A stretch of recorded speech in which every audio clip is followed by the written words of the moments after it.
Welcome, everybody, to the last episode of the Apple Circle podcast for 2021. What a year it has been. We got the iPhone 13. It was a really big year for Apple Silicon. We've already sort of rehashed the year a couple of times, so we won't do that in this episode, but I just thought I would mark the occasion as sort of the last podcast of the year. Matt, the podcast is back. We haven't really missed a week, I think, except for last week, but that was the holidays, so we'll ignore that. We've been back. We're sticking to a schedule, and we are providing value, hopefully, to you guys listening and watching. But as the year ends, Matt, you doing anything fun? What's your sort of end of 2021 plan look like for the next 2 or 3 days? Not too much, just relaxing, finally taking a little bit of a break. It's been a crazy last few months, especially for us in the tech space. A lot of new stuff, but coming up to an end, it's always the time to relax. This is the if you have to choose a week where nothing is happening, it's between Christmas and New Year's. Exactly. And that's exactly where we are. Yeah, we didn't give you guys a warning that we were not going to do an episode last week, and that's because we were planning to do one, but just things got out of hand, so we decided to give you a clip. And that's why you should be subscribed to the YouTube channel for this podcast. That's not only where you can watch these episodes, but we also have different clips there. So if you don't want to watch the whole thing or you just want to see kind of the most interesting parts, those are all on the YouTube channel, which is linked in the show notes if you're listening. Or if you're already watching, then, well, you already know that. But definitely get subscribed over there and also follow us on your favorite podcast. Give us those ratings to hopefully boost us in the charts, I guess is what you would say, even for podcasts. That being said, we also have our Apple Circle hotline. So this is where you can reach out and be interactive. Ask us a question, and we'll give you our feedback. We do have a question.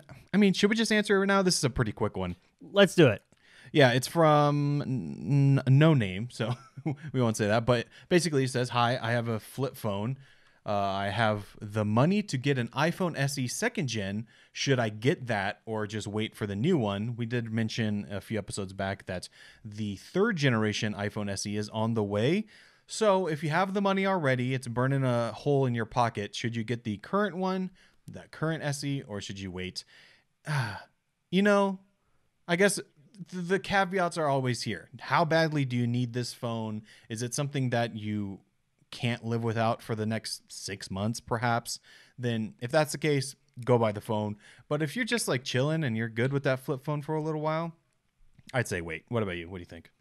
I think that you have time on your side because I think we should hopefully see this sort of in the first part of the year of 2022, because I think at least the last SE came as a spring surprise, as a press release in 2020. So maybe Apple will release it at their rumored spring event. Hard here because there's pros and cons. Pros is you would get a new phone, you would get 5G support if that really matters to you, which I guess if you're coming from a flip phone, LTE will be a game changer. So maybe that doesn't matter.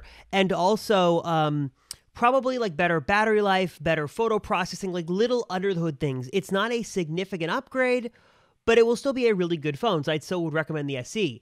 The other hand, something to keep in mind is that those changes are not that significant from the current iPhone SE 2. So if you did sort of have some money burning a hole in your pocket and you didn't want to keep using that flip phone, I don't see any reason to not go out and buy the iPhone SE 2. Basically, anything is going to be a huge upgrade from what you've got right now. So I think that if you have some patience, you probably do have some patience and you can wait, then I would probably wait to see what happens in March, April, May. Let's see if there's an iPhone SE 3 that gets announced. But if not, go with the SE 2. No problem with that at all. And you will be very, very happy. Yep. Totally agree. And I guess that we can kind of segue that into our only bit of real news for the last week, which is iPhone related. Not the iPhone SE, but the total other end of the spectrum, the iPhone 14. We got some news that apparently they're removing the SIM tray and it's only going to be eSIM, which we have eSIM and physical SIM in the current iPhones. This would be removing that and presumably just have 2 eSIMs. Now, this kind of, at least in the background, I didn't look too deeply into it because it's pretty basic information, but it seemed like this kind of brought up a lot of conversation. Was it just because it was the only news, or am I missing something here? Is this a bigger deal than I'm not? Yeah. Very interesting. On one hand, yeah, there has been no news. So I feel like everybody was chomping at the bits for any little bit of Apple news. So at least we got something. But also it's interesting because this really shows even, I mean, we've seen this all the time, but even a big divide over the different iPhone users around the world, because eSIM might be much more prevalent here in the US where it isn't internationally, or vice versa. I feel like everybody has a different opinion on this. And I feel like I've seen most people who are either one way or the other. I haven't seen too many people caught in the middle, because you either want that flexibility of the physical slim SIM card slot where you can pop it out and pop in a new SIM, especially if you're doing a lot of international travel. That seems to be the big move. And especially, I know for a lot of people who live sort of in European countries, if they're going between different destinations or they're trying to jump between carriers, just popping out a SIM and popping in a new one is really easy. Not so easy with eSIM. But on the other hand, a lot of people are saying, look, I never switch carriers. I'm not much of a traveler. This doesn't matter at all to me. Not having to deal with the SIM slot might be better. I don't know. For me, I'm more against this than I am for this, because I like the convenience, though I understand why Apple would do this. What are your thoughts, Matt? How sad would you be if the SIM slot was no more on the iPhone 14? I mean, I don't think sad is the right word, but I can definitely see it being a little bit of an inconvenience. So right now I've got the iPhone 13 Pro here, and I've also got the Mini here, and I switch between these phones, I wouldn't say regularly, but it definitely happens. And it's so easy to just pull out the SIM card, pop it in the Mini, and vice versa. So, I mean, not being able to do that, or I guess it would be more difficult to do that because then I would have to go to the carrier, I'd have to do the eSIM. Like, I'm sure it's still very possible, but it's not quite as easy. I mean, I guess what's the reason for it? Is it just to add a little bit more space? Because if there's no space for the SIM tray and the SIM card, then yeah, I guess that's it. I'm assuming it's like simplicity. I like the argument I saw was it's one less part Apple's got to manufacture, get a little bit more space back. Sort of, I'm sure there's like not having to support whatever SIM technology there is. Maybe this would help with theft too. I guess on one hand, maybe I see the benefit, but for me, like you said, I love the flexibility of being able to pop out the SIM and pop in my new one, especially like if you're on a family plan or if you're on a corporate plan where you don't have that information readily available. It's super nice when you get a phone that's unlocked, just pop out the old SIM, pop in the new one, you're good to go. You don't have to go through the carrier. You don't have to get the billing information. That was always one of the issues I had, especially sort of growing up when you have a SIM card that's active, but you get a new phone and it's sort of already set up with that. In some cases, I guess these days it's eSIM, but in the past it was SIM, and you need to have all this information. And just the flexibility of the physical SIM slot is nice.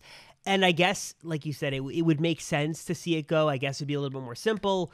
But I hope it sticks around. I don't know. I like that flexibility. I like being able to pop the SIM out and switch phones super easily. And eSIM, when it works, in my experience, which has been very limited, it seems to work pretty well.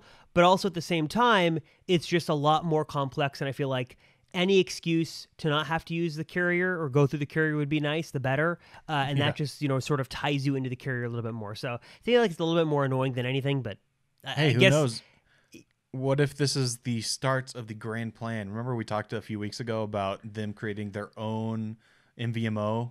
Is that what it's called? MVMO? MVNO, whatever it is. Whatever it is. Mobile, their own piggyback. Whatever it is. Yeah, their own piggyback on T-Mobile, most likely. Hey, they could do that. If they did eSIM and then they're like, we also offer our own service, and you get the eSIM and it's all easy to do and everything, I'd be down for that. I'd try it out. Well, I guess the other question, too, is do all carriers support eSIM, or is it only the major ones? Because I know that... Go ahead. I'm looking at here on Mac Rumors, and they say there's about 100 carriers around the world that support eSIM. And there's supposed to be more rolling out in 2022. So I think it's mainly the main ones. Like here in the US, they all offer it. And the UK, like Vodafone, or let me see, 3 in the UK, Vodafone in New Zealand. Like it seems like there's at least one option in most, pretty developed areas. I wouldn't also be surprised if they do go and do this, that they make 2 models. Like for the more developing areas, they have a regular SIM model, or even like China. I could definitely see that happening. I don't know. I agree, though. Now that we're talking about it for so long, there's nothing else to talk about. Exactly. It just is like, oh, little Apple news. Let's get excited. Yeah. So I think the main thing we wanted to focus on today, and a question we've gotten a lot and something we've kind of teased about talking about before, is let's talk Mac setup. So let's talk accessories we recommend. Let's talk about what we've got on our desks right now, and then like must-have apps that you've got to have for your Mac. Maybe a lot of you guys got some new Apple computers over the holidays. If so, congratulations. Welcome to the Apple ecosystem. Maybe you've been sort of contemplating it, or you're sort of looking to breathe some new life into a Mac you've already got, and you're looking for some good apps. I think that hopefully we have the answer for you. I know, Matt, specifically in a last episode, was it, you mentioned the video you had on your Mac apps, and I'd actually never heard of a majority of those. So I learned a lot through your video on Mac apps. So I'm super curious to hear about your setup. So, I mean, let's start at the beginning. Tell me about, I want to know the whole ecosystem of Mac Gonzalez. Tell me about the desk you're using. Tell me about the accessories. Paint me a picture of sort of your current Mac setup right now. So you can kind of see like a little corner of my desk here, but if you want to see a full visual representation, I'm not going to really show you right now. I'll more mainly talk about it, but I do have a full video on this setup on my personal channel. It's just called Mac Gonzalez. You can check that out and watch everything that I'm about to talk about. But basically, it's a relatively cheap, affordable IKEA desk. It's not the Linman, which is that really affordable, I guess you would say, instead of cheap, like cardboard desk. Basically, those are like $40 for like a huge desk. This is the upgraded version of it, and it's a name that I cannot remember nor can I pronounce. But basically, it's the same idea as the Linman. And then I have a bunch of accessories from Grove made, which kind of let me have my laptop and my monitor open or in use at the same time. So my monitor is a BenQ 27. Wait, sorry. I'll get it. BenQ PD272OU. And I think you're actually using the same monitor, but it's a 32 instead of a 27. I believe so. PD32OU. I'm looking at the system preferences, whatever it is. Yeah. It's the same one. I have the 27-inch. You have the 32-inch.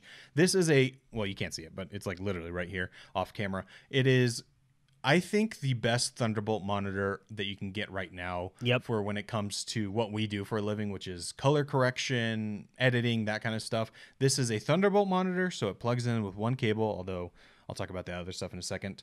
And it also is very color accurate. I've tested it against different devices and different, different things that I know are accurate, and it is very good out of the box. And of course you can calibrate it and everything like that, but it's great. I've been using it for years, and it's probably my favorite monitor besides the, XDR and these monitors that are rumored to be coming, which I've talked about many times. I want those monitors still.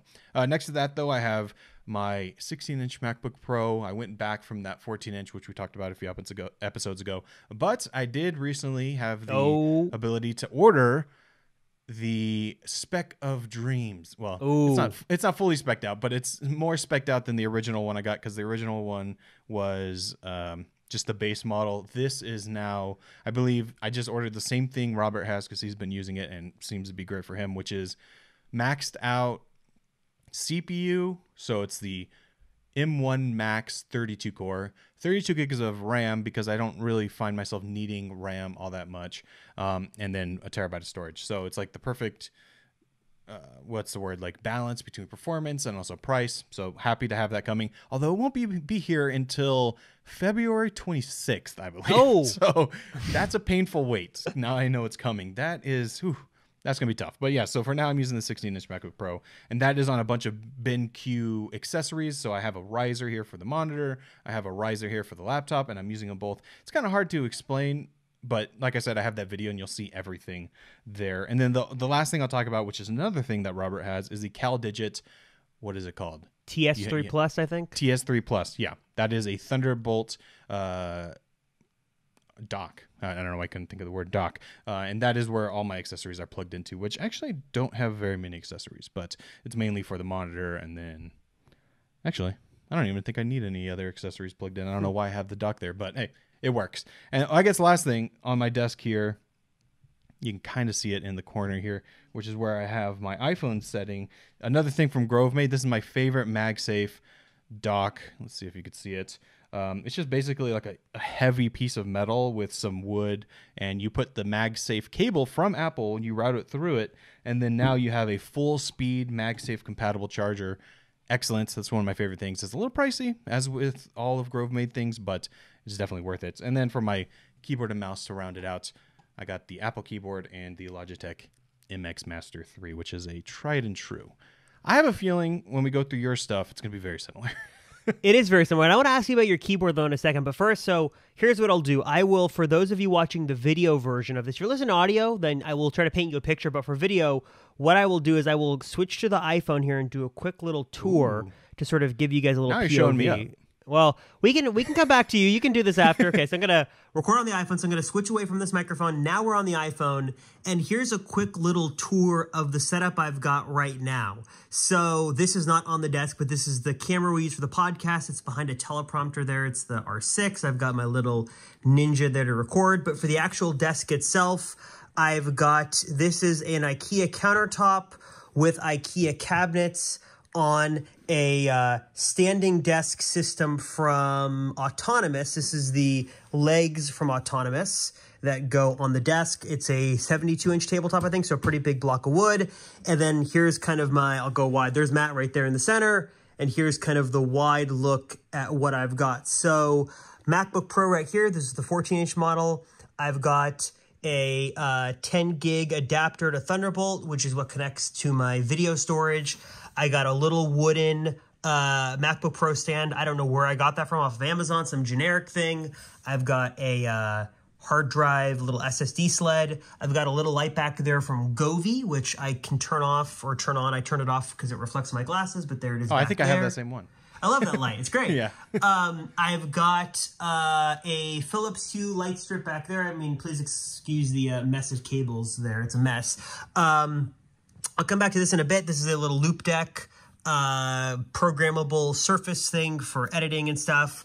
My speakers here are the Razer Nommo Pro. And then like Matt said, here's my BenQ 32-inch monitor. And then I've got another monitor on top. I've got the vertical mount here. This one, I'm not sure. It's a Samsung one. I'm not sure the exact model, but that's kind of what that setup looks like there. I've got a BenQ light bar up there that sort of illuminates the desk down below. I've got my Keychron K2 keyboard. I've got a little Scarlett interface there for my microphone. I've got the CalDigi dock, MX Master 2, wrist rest, and then I've got a PS5 hiding behind that iMac back there. My little MagSafe iPhone stand is this one from Anker. It's one of them from their MagGo series. I'm not sure the exact model number, but this one's great, and it's got a built-in MagSafe battery built in. And then this iMac, which is controversial, which I'll come back to in a second. So that, here's a sort of a wider look as I pull my headphones out of the interfacer. That's sort of a look at that. Ignore the cable mess down there, but that is a look at my setup. So now we will transition back. Hopefully I didn't mess up any of the recordings. Now we're back on the mic. And that was a little look at my setup. So Matt, a couple of questions for you now after going through your setup. What speakers are you using, if any? Do you not use desktop speakers? Nope, no speakers. The MacBook Pro speakers are good enough that for just casual listening, if I don't want to wear headphones, they're plenty good. And since the laptop is open, they sound actually really good. And then whenever I need to listen to something, I either have like what I'm using now, which is the Airpods 3, or typically, which you can't see now because they're not here, but in this little dock, which is from Etsy, I have my Airpods Max, which is what I usually would use if I actually care about the audio. And if not, I just listen through the MacBook speakers. I'm not too picky. The reason is because I just hate how much space speakers take up. If I want them to sound really good in order to justify having them on the desk. And if they do sound really good, oftentimes they're relatively large. So I just, it's not a big deal to me. You were using for a while those Yamaha reference monitors, weren't you? Did you like those? Oh, they're excellent. Like, they sound so good, but those are literally, what I'm trying to think of the dimensions, like they're 10 inches, gigantic. 10 inches by, it's like a 10-inch cube, basically, maybe a 10-inch rectangle. So, I mean, they're big. So, I mean, they're excellent. I will inevitably be using those one more time because, I mean, I have them. They're sitting in the basement. So, like, I'll probably put them in a setup at some point. But for now, this is how it is. I've been using this setup like this for a little while, and I've actually been pretty happy with it. This is one of the most happy I've been with the setup. And I'm back to the dual monitor life, which I wasn't doing for a long time. So tell me, as a person who has switched up their desk setup time and time again, like you have, tell me why you've got the desk setup you've got now, and would you want a bigger desk, sort of what is your setup philosophy? Is it form? Is it function? Is it both? How does Mac Gonzalez utilize his Mac setup? So, yeah, I mean, in the past, it has always been form and function. I needed it to look really good because we shoot videos for a living and I shoot a lot of stuff at the desk. But I also need it to be functional because I'm there working all day. But recently, since I moved here to this new place, I just have so much more room that I hadn't had to worry about form nearly as much because I mean, this is hard for me to do because it's just not in my nature. But basically, I like had to just swallow it and just decide this is going to be a purely functional setup. That's sure, it still looks good, but that's not the point. The point is that it's purely functional, has everything I need. So I sit here in the morning, get my work done, and that's it. And then in other areas of the house is where I have all the more form setups. So like downstairs in the living room, I've got the quote unquote family computer, which is the M1 iMac, which I've talked about a bunch of times. The Mac video has some shots of that if you want to, the Mac apps video that you were talking about earlier that I made, that has a setup shot of that. And then down in the basement, I have another desk setup, which is an autonomous desk, which is what you have. And that isn't really set up quite yet, but that's going to be another, more form instead of just function. So yeah, I'm guaranteed within, give it two, there's your cat joining I know, us. my cat's making an appearance. Just give it 2 months and I'm sure this setup will change once again, but for what it is now, it works really well. And, what I really like is that I have a permanent setup for my camera here for the podcast and my mic, which I've always hated having these mics like sitting on my desk all the time. I hate it. I hate it all the time. But now that I've decided this is a functional setup rather than a good looking setup, then having it here is nice. And yeah, I mean, I know you're kind of very much the same way. You want it to function as good as possible, which is why you have like 20 monitors. Yeah, I've got like a cat on my desk now for everybody watching the video. I've always thought about like paring down my desk setup. And, I love watching desk setup videos on YouTube. That is talking about a whole subcategory on YouTube. Oh, yeah. There are subreddits and entire channels dedicated to desk setups. And some of these people go out and they look great. I have definitely taken the approach of function over form, just because I don't have the cables worked out like I'd like to. I have too many monitors. The desk is huge. And in some ways, I like having a desktop this big. It's like 72 inches. It's huge. It's really wide. But now I'm kind of looking at it. It's like, well, I got that iMac that I probably can get rid of because I just use it for like Twitter. And a part of me would like to pare it down and get something super clean and like a nicer desk and go that route. But on the other hand, it's like, especially now as everybody's working from home, I think everybody's sort of finding their groove and probably trying to maximize their space and going more function than form. So I don't know. I have though been like lusting after like a nice like Artifox desk or one of those nice ones and going all out. But for now, I've got this IKEA one. One question though I had for you, Matt, is at one point we had the same keyboard, the Keychron, and I am losing my love for that keyboard faster than I'd like to admit because I'm having battery issues and connection issues. Why are you not using that, and why go with the Magic Keyboard? Why not go with something else? So yeah, I have the Magic Keyboard, which I always end up coming back to the Magic Keyboard even whenever I switch. So I, like you, was using the Keychron K2. I then switched to the Keychron K4, which you can actually see in the background here. This is the Keychron K4. It's just sitting there. Not exactly sure why. I switch back to it every once in a while, and I use it, whenever I need to. But I don't know. I switch back and then I just get used to it, and it's like whatever. The reason I think I switched, if I'm trying to remember back why I switched from the K2 originally back to something else before I got the K4, is those battery life issues. I guess saying it's an issue is maybe a little strong. It's not an issue. It's just the battery life just isn't that good. Like, no, it seems to get progressively worse almost. Yeah. So, and then also the other big annoying thing about that keyboard in particular is I always go to sleep, and then that would take like a second to wake it up every time you wanted to, get to your computer, and then you could turn that off, which I did, but then that kills your battery life even more. So it's like, I don't know. This Magic Keyboard always works no matter what. It tells me on my computer when it's running low on battery. I plug it in for 10 minutes and it's good to go for like another month. So that's pretty much it.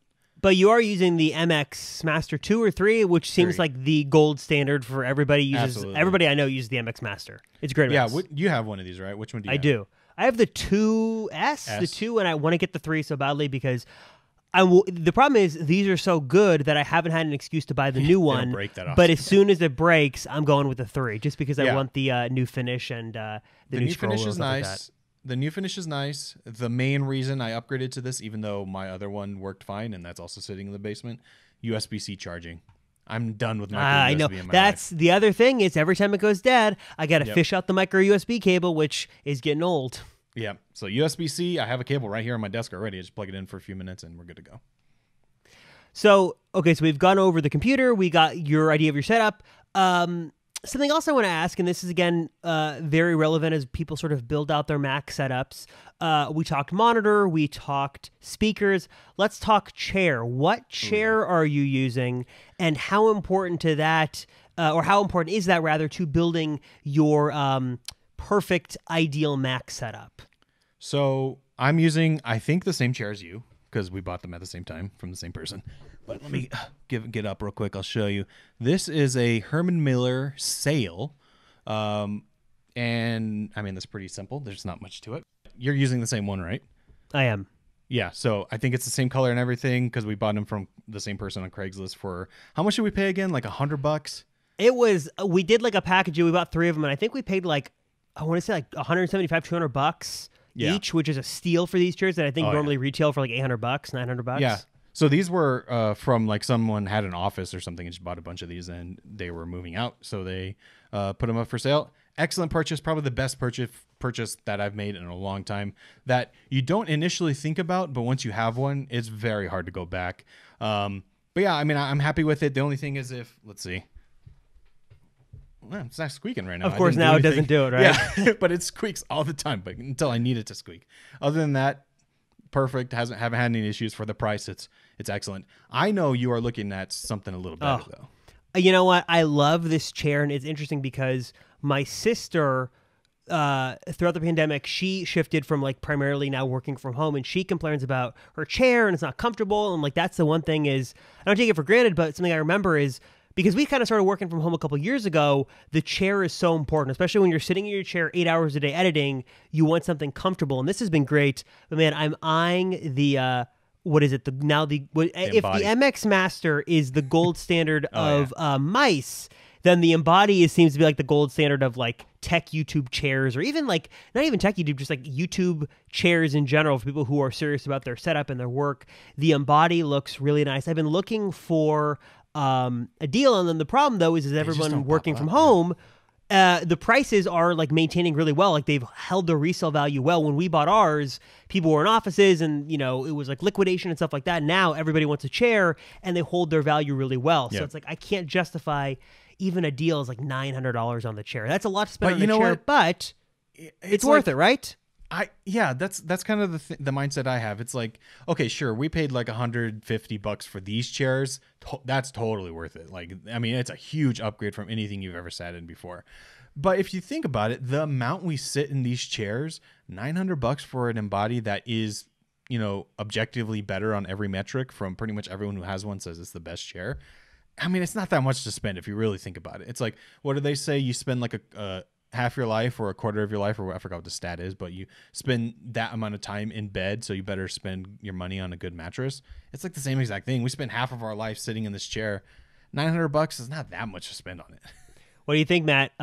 Time for a chair upgrade for you, or looking at something else, or are you happy with the sale for now? I mean, I'm happy with it. I don't have any back problems. I don't have any issues with it. So I think I'm good for now. I don't get as tempted as you do. I know you look at them all the time. I think the amount of time I look at the Pro Display XDR, you're looking at the Embody. Exactly. We all have that one thing. It's like, how can I justify this purchase that I probably don't need, but man, it'd be nice to have an upgrade. So display and chairs are important.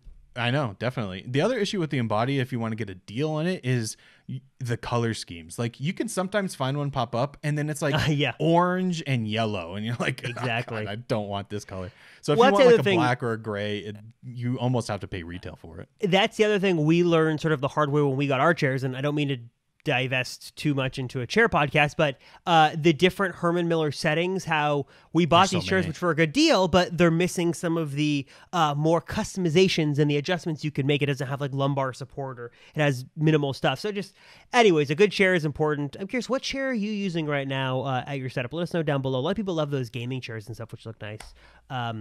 Okay, so we talked chairs, we talked desk. Let's get to apps. Matt, talk to me about the apps you use and you would recommend to our wonderful Apple Circle listeners who are looking for some good apps for their Mac. So there's a few apps, like you mentioned. I made a full video on all this, so if you want to check that out, I think I'll have Alec put it in the description so you guys can just click it instead of having to search for it. But all of these things I'll talk about over there so you can actually see them. But I probably won't go through all of them. Here's a few of my favorite ones out of my list that I have here, and then we'll kind of just go back and forth here. Hazeover. This is interesting. So this is an app that lets you kind of focus in on what you're really working on. So basically, you turn on the app, and then whatever window you are currently looking at, it looks normal. Everything else in the background gets a little darker. So for instance, you have a bunch of Finder windows open. The one that you're actually looking at is full brightness, and the background is a little dim. So it's just easier to keep an eye on what you're working on. You can adjust how dark it gets, how light it gets. Very simple. That's all it does. But I find it to be just a little bit better for productivity. And that's nice. I like that. Let's see. Another one. This is very niche, I think, for our job, but Hidden Me, which just hides all the desktop icons. I have that too. Yeah, that's a must-have if you're shooting videos, or if you just want to show off that you have a nice desktop, even if you don't, because mine is a mess. Let's see. I'm going through. Oh, here's one for the Apple Circle audience, which you might like. It's called Mac Tracker. So this is an app that, unless you're doing a job like we do, is probably not useful. It's more just fun and informative. Basically, any Apple product ever, any that you can think of, no matter what it is in this app, and you can learn about it, see what it was, see how much it cost when it came out, see when it was available, see the different specs. Everything you could possibly think of is in that app, and it's a free app, so you can just download it and start looking at it. That one is very fun. Trying to see, I've got a few other ones, but before we get into those, what are some of your favorites? So my setup here, and I was telling you this before we started, when I got this new computer, well, first off, quick question for you. New Mac, you doing fresh install or a backup, restore from backup? I'm probably going to end up doing a fresh install. Although I'm doing a trade-in, so I'll have to make a copy to make sure I have everything, but I'll probably end up doing a fresh install. Okay, so here's a little tip for you and a tip for the audience as we're talking about Mac apps. I did the same thing. So when I traded in my MacBook Pro, I wanted to do a fresh install, and I didn't have a full backup of what I need, everything on that disk, because I don't really keep a lot of stuff on the disk itself because we have external storage devices, but I did want to have a backup just because I was look, there's going to be some random file on there I can't think about right now, but in 2 weeks I'll need it. So great app called Super Duper. And all this app does is you plug in a external hard drive SSD, you say, this is my source, this is my destination, and it makes a bit-for-bit copy, a bootable copy even, of your Mac hard drive. It clones it to another drive. I think it's free, but there's a paid version. There are some hoops to jump through. I did it for free, but I literally just cloned my entire disk to a little M.2 SSD just to have it. So if something was missing, I can go back and do it. So there's a great app if you're looking to clone your Mac. And I think it's just good kind of for common practice. It's not a great backup app per se, because I don't know if it does a rewrite every time of every file, or it does a sequential, it'll only copy the files that are changed. But the nice thing about Super Duper is that it'll clone a fully bootable backup. So unlike regular backup software, this is a fully bootable disk that you could plug in and boot to, and you'll be good to go. So just something to keep in mind. But the ones I have, so I went through, I did a fresh install like you were mentioning that you're going to do, and really got rid of a lot of the clutter and junk and stuff I don't even use. And now I've just kind of got my basics. So a couple of my favorites here. One is Craft. It's a really great writing app for macOS, iPadOS, iOS. It's free with a paid tier. And essentially it's just a really good alternative to Google Docs. And Google Docs has its pros and cons, but for me, I love to write on my Mac and then switch to my iPad.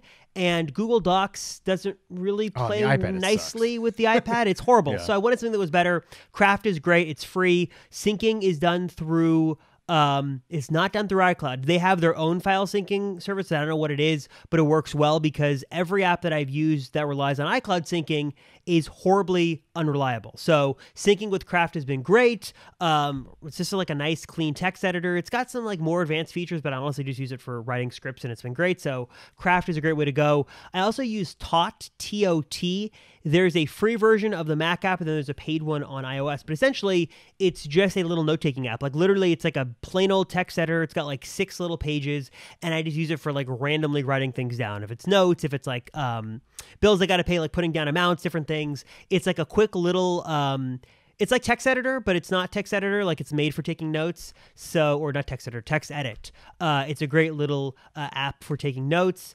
I also use an app called Synergy, and that lets you share the keyboard and mouse from one computer to another. So for example, here I have my MacBook Pro as my main computer, and I have an iMac to my right. With Synergy, I can have the Synergy server on my Mac, my MacBook Pro, the Synergy client on my iMac, and then I can sort of drag the cursor from the 2 displays and then also use the same keyboard and mouse. So that's been nice. And the only other one I use that's like not like a regular app that everybody knows about that I will mention is we use for recording this podcast actually an app called Audio Hijack. And this app is really cool because not only is it like a really good like audio recorder, like it'll record from a microphone or different inputs, but it lets you record application volume from your Mac. It'll record the sounds your Mac picks up. So if you want to record audio from the browser, or if you want to record a Skype call, or you want to record a Zoom call, Audio Hijack is a great way to go. They've had a great reputation, Rogue Amoeba, the software company behind it. They have, I think, a couple of week trial, and then you can buy it afterwards. But really nice sort of audio utility that's really been great for us for recording audio in different ways and also recording different applications. So I think those are the ones right off the bat that I use. A lot of the ones I find myself using are just kind of like stock apps on the Mac. I really tried to declutter a lot of my old junky software. Now, if it's not stock, there's got to be a really good reason for me to go out and find it and download it. And usually it's like that, just those handful of apps that I actually use. You caught me as I'm I caught Matt. No, but I'm good. I have some more that I can go through. Those are great suggestions. I'm going to check out Craft. That's interesting. I want to try that out. I always keep switching like between different writing apps. I go to Google Docs because that's how we share it between the company. So it's like might as well just write it there. But like we said, it's not very good on the iPad, which is where I like to write a lot of my stuff. Then I go to Notes, and Notes is perfectly fine, the built-in Apple Notes app, but it's like it's kind of basic. So yeah, I'm going to try this one out. So some other ones that I have been using that are kind of interesting. Well, this one's kind of old, and I'm sure you probably heard of it, but it's a really good app. It's called Bartender. This is for your Mac address bar. All those little icons that show up in the corner for all the different apps you're using can get cluttered very quickly. Bartender lets you manage all of that. You can compress them all down. You can put them in like folders and that kind of stuff. There's a bunch of stuff you can do there. So that's a good way to do that. Is paid, but definitely worth it. Another one is kind of niche. I don't think a lot of people would necessarily need this, but if you're someone who doesn't like silence in the background and you want just some noise, some ambient noise, Noisio is probably the app you want to check out. I believe it's on the iPhone, but it's also on the Mac. And basically all it does is it's a little drop down, and there's over 40 different sounds that you can play ambiently in the background. So things like nature, like you're in the forest, you're in the mountains, you're next to a stream, or even things like in the city, you're at a cafe or something like that. And you can play those noises in the background as if you were in an environment, and just something so you're not completely silent where you are, but it's playing through your Mac. I haven't found it to like causing issues with performance or anything, even though it's always running in the background. It's excellent. So, and what's nice about it is you can actually stack these sounds on top of each other. So one of the examples I gave was, let's say you wanted to like be in a cafe on a rainy day. Well, they have a cafe sound, so you could turn that one on, but then you can also turn on the rain on top of it and adjust how much rain you hear, so it's as if you're in that environment. So there's just a lot of fine-tuning you can do there. Really cool app. Trying to see some other ones. Ooh, here's a good one. Cheat, if I could say it. Cheat, geez, why can I've got to read it to actually say it. This is like a tongue twister. Cheat Seat. Oh my god. cheat sheet. There we go. Jeez.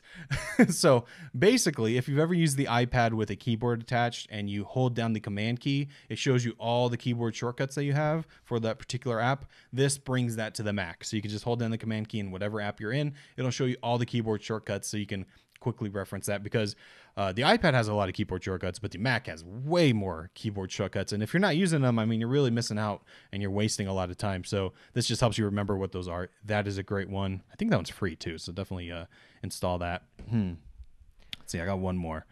I guess, so this was technically a sponsor of mine personally, but it actually is a great app and I love it. It's my email client. It's called Superhuman. It's a little pricey, but it is my favorite email client that I've ever used, which is why I did a sponsorship with them, because it's actually really good.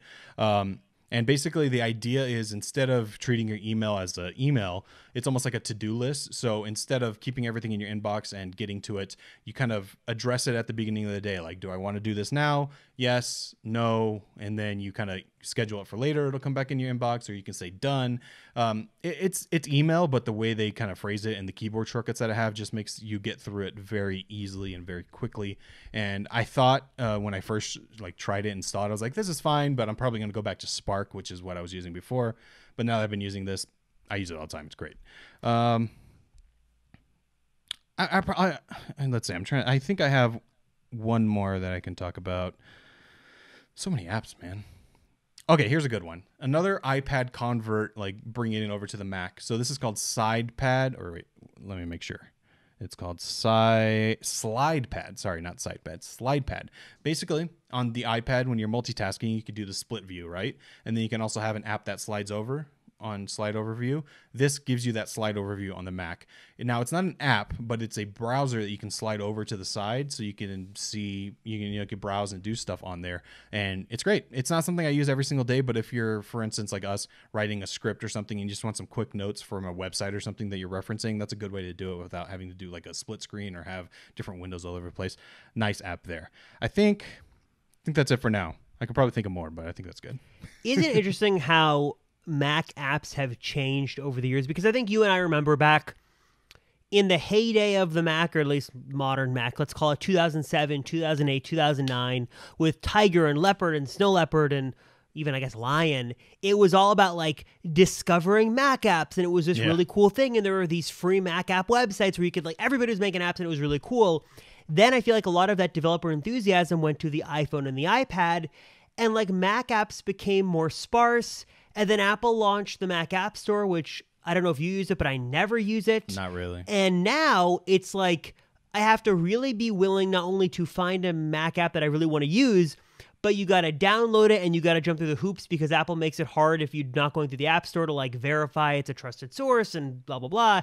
Some of the apps, even Audio Hijack, which I love, require a lot of work, especially on Apple Silicon, to get them running. You have to go into a special boot mode and turn things off, and it's a whole thing, which is, I guess, kudos to privacy and security from Apple, but also it's a little tough. But I feel like now it was always about finding cool apps and doing new things and getting as many apps as possible. And I feel like now it's, what is the least amount of apps I can get as possible, and what can I, really try to simplify? Because I'm looking at my dock right now, and I have Finder, Chrome, Messages, System Preferences, 4K Video Downloader, which I will say 4K Video Downloader is a really great app. We use it every day to download clips. It's not perfect, but it's the best one we've used. I got Final Cut, Photoshop, Craft, Synergy. I have a couple of apps. It's not that much. And I feel like that is a departure from what it used to be with, people back in the day, was how big can I make my dock? How many different apps can I put in there? And now it's not only have the stock apps gotten better, but as things have changed, more apps have gone to web apps. I feel like now maybe Mac apps aren't as exciting as they used to be. And maybe that's not a bad thing necessarily. Maybe it's just sort of a sign of the times. Yeah, I mean, it's I feel like back, maybe it was just because technology was not quite as developed as it is now. When I first got my MacBook, when it was running Tiger, I mean, there were so many utilities and different things that I wanted to install. I think we mentioned this last week, but there's one called Growl, which would give you notifications. Yep. It's almost like Apple just built in a lot of this stuff. So at this point, I just use the stock things, and there really has to be something unique that makes me go to that third-party app. And you know, I do use them, but it's not that I don't use third-party apps. It's that I don't look for third-party apps all that often. Like I'm never in the situation where I'm like, let me go look for what new apps are. But to be fair, I'm doing the same thing on the iPhone. Like I don't really get third-party apps all that often on the iPhone anymore. No, I don't either, and I feel like that's another thing. And we've talked about this before, how Apple has the term Sherlocked developers, and like they've taken a lot of the good ideas of third-party apps and have just built them into Mac OS. And now I feel like you just really don't need to go hunting like you did before to find these good apps because most of the features are built in. So it's nice to see, at least as, I don't want to say disappointing, but as lackluster as macOS updates have been, at least Apple has been focusing more on hardware. So these new Apple Silicon chips are really great. Your Mac is now more powerful than ever. And even if the software isn't as crazy new or anything, at least Apple has shown their commitment to the Mac, and they're looking to sort of make the Mac the best it can be. And hopefully we see lots of new Macs in 2022. I feel like, Matt, we went over all our Mac apps, doing over our setups. Are there any other tips that we could give to listeners or viewers watching the video version about getting started with their Mac or getting the most out of their Mac? I'm trying to think about this. I'm really curious. What I want to do for you guys, if you're watching right now, is send us a picture to our Apple Circle hotline of your current setup. I love going, there's a subreddit called Mac Setups, which is just Mac setups of people. Yeah. And man, some people are so creative and they have the patience to make these beautiful setups, and some people are like me that just throw it together. Text us 949-354-3508. Send us a picture of your current setup because I would love to see that, and then next week we can sort of showcase some of these on the podcast. But I would love to see how you guys have your setups, what accessories you have, what monitors you have. I love to see how people set up their their computer setups, and that will be a lot of fun. So text us a photo so we can all sort of geek out over your Mac setup together. Yeah, definitely. That's always fun to see what everyone else has. And I look at those pictures all the time for inspiration, and that's partly why I change my setup so often, is because I get bored and I see someone else's cool setup. So I'm like, ooh, I'm going to try something new. And yeah, it's always fun to switch things around. I guess the other interesting thing is, there's two kind of paradigms. Do you go with a laptop setup? Do you go with a desktop setup? Like there's a bunch of different ways you can go. But I think that kind of wraps it up. Our last podcast of the year. Ooh, I mean, it's not like we were doing this podcast for a whole year at this point, but it's been a few months, and we've been pretty good. When did we start this back up? Like after iPhone? No, before iPhone? I think as the iPhone, yeah. I think it was right early September. Yeah, so we've been with you guys for a couple of months. We appreciate it, and we've gotten some great feedback.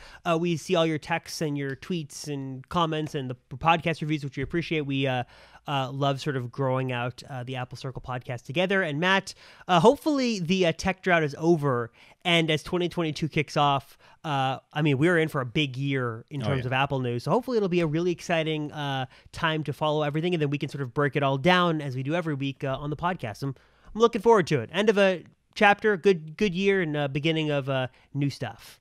Yep, definitely. And we will see you next year.